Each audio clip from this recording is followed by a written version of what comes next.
Leo tarehe 27 mwezi Juni mwaka 2025 tumekuja Mahakama Kuu ya Tanzania Division ya Ardhi Dar es Salaam kwa ajili ya shauri la ardhi namba 6075 ambalo lipo mbele ya Mheshimiwa Mohamed Gwae. Shauri hilo linawahusu Kanali Naftali Swai na wenzake 49 kama wadai dhidi ya Zainabu Abdalla Ismail kama mdaiwa wa kwanza, lakini Ashuru Awadhi Ashuru kama mdaiwa wa pili na Leondela Leonard Mdete. Sasa wadai katika shauri hili ni wafanyabiashara ambao walikuwa wanafanya biashara zao katika jengo la ghorofa lililoporomoka pale Kariakoo mwezi Novemba mwaka 2024. Tumekuja mahakamani hapa leo kwa ajili ya kuleta maombi mbele ya Mheshimiwa Jaji Gwae kuhusu nia ya wadai kubadilisha hati ya madai ili kuweza kuongeza wadaiwa wengine watatu ambao awali hawakuwa sehemu ya shauri hili. Sasa baada ya mabishano ya muda mrefu kutoka pande zote mbili, mahakama ilikubaliana na ombi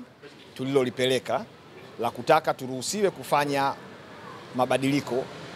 kwenye hati ya madai na kuwaongeza wadaiwa wengine watatu,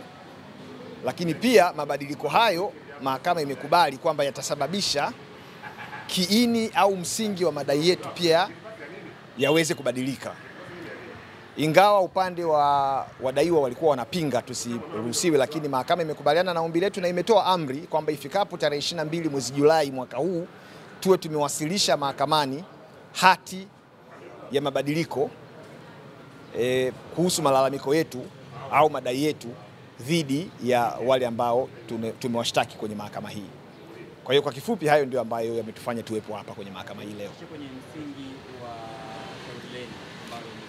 shauri letu ni la madai ya ardhi namba 6075 la mwaka 2025 ambalo kama nilivyosema awali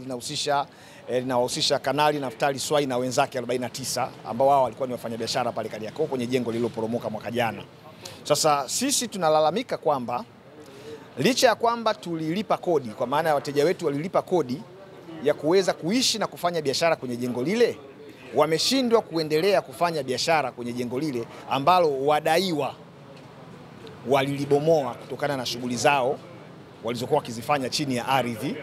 na shughuli hizo walikuwa wanazifanya kinyume cha sheria. Kwa hiyo ilikuwa ni makusudi, wamechukua kodi za wateja wetu alafu wakafanya shughuli zilizopelekea jengo kuporomoka ili wateja wetu washindwe kuishi na kufanya shughuli zao pale. Kwa hiyo kutokana na kushindwa kuishi na kufanya biashara, wateja wetu wamepata hasara mpaka sasa hivi tunavyozungumza ya takribani shilingi bilioni 40. Kwa hiyo mahakama ikiridhika kwamba tulikuwa na haki ya kuendelea kukaa pale,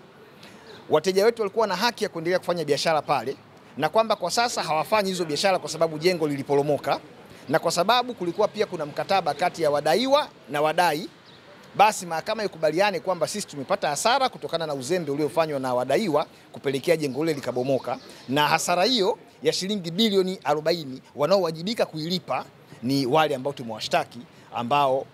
mpaka sasa kabla mahakama haijatoa amri ya kubadilisha hati ya madai walikuwa ni watatu, kwa maana ya Zainabu Abdalla Ismail, Ashuru Awadhi Ashuru na Leondela Leonard Mdete. Lakini sasa tutakwenda kuongeza wengine wadaiwa watatu kwa sababu kuna taarifa zingine mpya tumezipata ambazo tunadhani zitatusaidia kuimarisha madai yetu kwenye kesi iliyoko hapa mahakamani. Kuna haja ya kuweka wazi yale malalamiko ambayo umesema yataongezeka ama yatabadilika katika mahakama. Kuna haja ya kuyaweka wazi baada ya kuongeza hao wadaiwa watatu. Kwa sababu hao tunaowaongeza na wenyewe ni sehemu ya wamiliki wa jengo ambalo wateja wetu walikuwa wanaishi na kufanya biashara zao pale, na jengo ambalo kwa sasa halipo kwa sababu limebomoka, na waliolibomoa ni hao wadaiwa.